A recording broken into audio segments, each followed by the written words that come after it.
kati nze ntaddeko nzigirite yange eno kubanga babadde allegations nti abatataddeeko batuwadde buli omu miliyoni 25 kati nkireese nkuteekeko naye nga nkusaba ssebo weetadde ku mulimu guno olina okuggusa tetujja kuwulira ludikyakeera ng'olupapula baalufye ng'ate kiki at least gusa process ffe tujja kubanga tuze kubanga naffe tuzze wano nga tulwanyisa bukenyuzi olubereberye ekibiina kya nuupu bwe kyagoba memba waakyo ne bakiteekamu ng'omukulembeze wa nuupu mbwawalana banne kansuubire nti gwe toli wa nuupu kuba memba abali toli wa nuupu ne basalo pendi si ba nuupu kati ekitegeeza tuli ku national cause nga bwe tukobye bano abo 1.7 trillion ne beegabira n'emisaala buli mwezi miliyoni 23 sebo kino kikusaba okitwale ne zino supplementary ezijja buli kaseera zino eziri mu trillions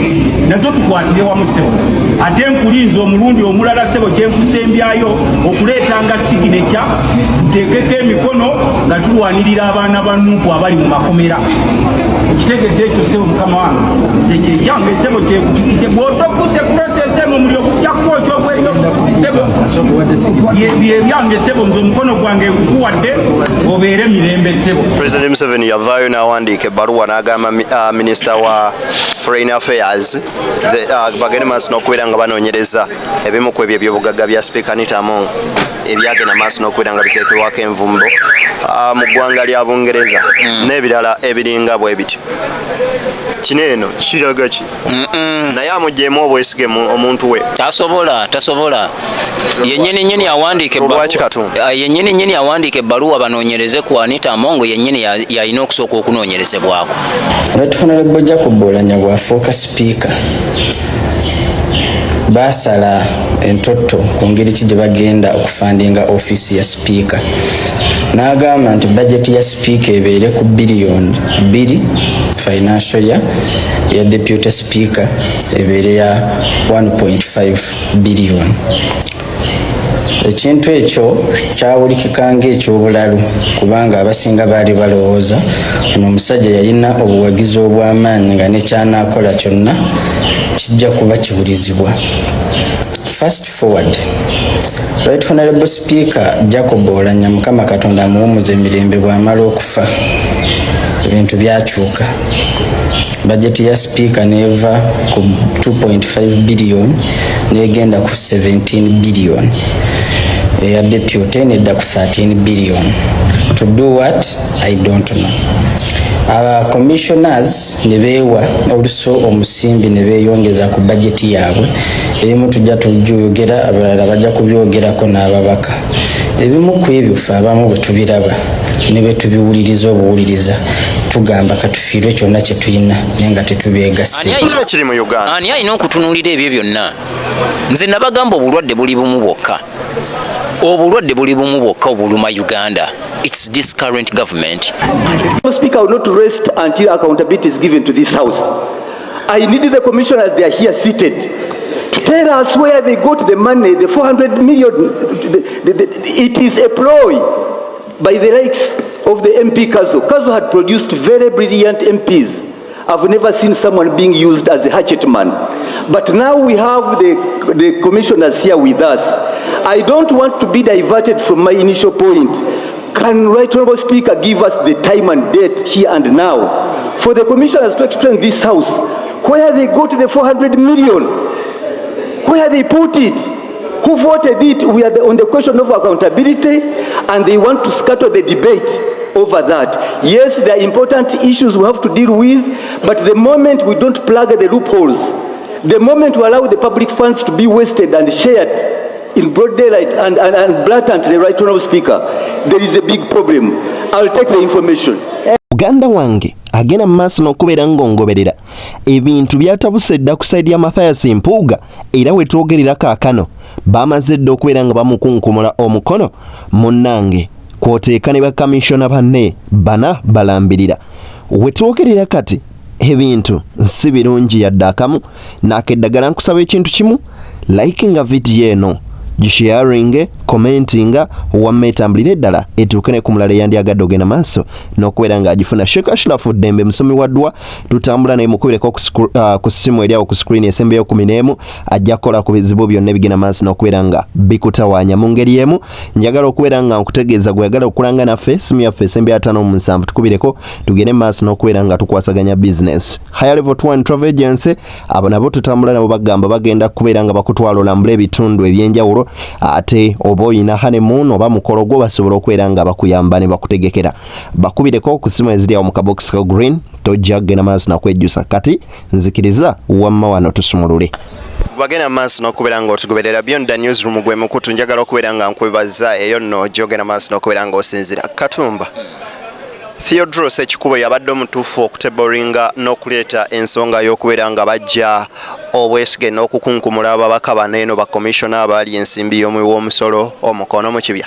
Ne bwe yandibadde nga omukyala asiika binyeebwa ku kkubo oba atunda nnyanya ku kkubo n'avaayo ne motion eyo nandimuwagidde. However, oba ani aleese motion eyo oba ani agireese oba afaanana atya kasita aba nti agireese situnuulidde mutima gwagireeteddemu kubanga omutima gusobola okuba nga naye ayina selfish interests ezize naye ntunuulidde action eyo nga action gye ntunuulidde nti yes ekikolwa kyo nga kyo nga situnuulidde muntu. Olunaku olwaleero tulekerawo okubanga tujajinga era nga tutunuulira buli ekibaawo nga tukitunuulira tukibeesinga on individual basis. Tutunuulire ekikolwa ekikoleddwa kye tuba tutunuulira tuleme kutunuulira just muntu. Theodros Ekikubo wabanga aleese motion eyo tusooke tumuteeke emabbali bw'aba alina ensobiizi oba alina emitawaana gye oba alina naye oba bye yakola bye tumutunuulirako oba olw'okuba nti abelonginga ku kibiina kya NRM tusooke tumuteeke emabbali tugambe nti yeke wa NRM nti yes naye kyaleese bwe nandibadde nze nandisobodde kireeta bwe nandibadde nze nsobola kisapootinga nsobola okuvaayo ne ngamba nti yes nga tetutunuulidde ani akoze eki akireese tutunuulire ekikolwa action tuleme kutunuulira muki muntu tuwagire ekikolwa tuleme kuwagira muki muntu nti action yeno bwemala okutuukirizibwa nga tugamba nti yes ekyo tukituukiriza tukutadde gende ddayo okola ebiriwa ddayo okola ebibyo ebirala.